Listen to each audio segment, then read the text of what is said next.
మంచుతో కప్పి ఉండే అంటార్క్టికా క్రమంగా హరితమయమవుతోంది. ఇక్కడ పచ్చదనం పెరుగుతోంది. పచ్చదనం పరిధి విస్తృతమవుతోంది.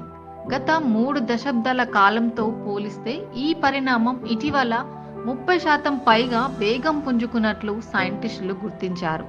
అంటార్క్టికా పరిణామాలపై యూకేలోని యూనివర్సిటీ ఆఫ్ ఎగ్జిటర్ సైంటిస్టులు అధ్యయనం చేశారు. ఇందుకోసం శాటిలైట్ డేటాను ఉపయోగించారు.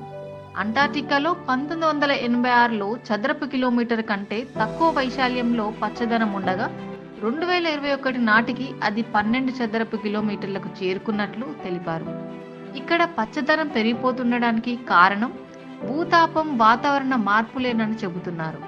ఒకవైపు మంచి పరిణామం తగ్గిపోతుండగా అదే సమయంలో పచ్చదనం పెరిగిపోతుంది. రెండింటికి సంబంధం ఉందని అంటున్నారు సైంటిస్టులు. ఆధునిక కాలంలో ప్రపంచ సగటుతో పోలిస్తే అంటార్క్టికా వేగంగా వేడెక్కుతోంది. ఇక్కడ వడగాల్పులు సర్వసాధారణంగా మారిపోతుంటాయి. మంచు కరిగిపోయి ఆ ప్రాంతంలో వేడి కనిపిస్తుంటుంది. ఇవి కఠినమైన వాతావరణ పరిస్థితులని సైంటిస్టులు చెబుతున్నారు.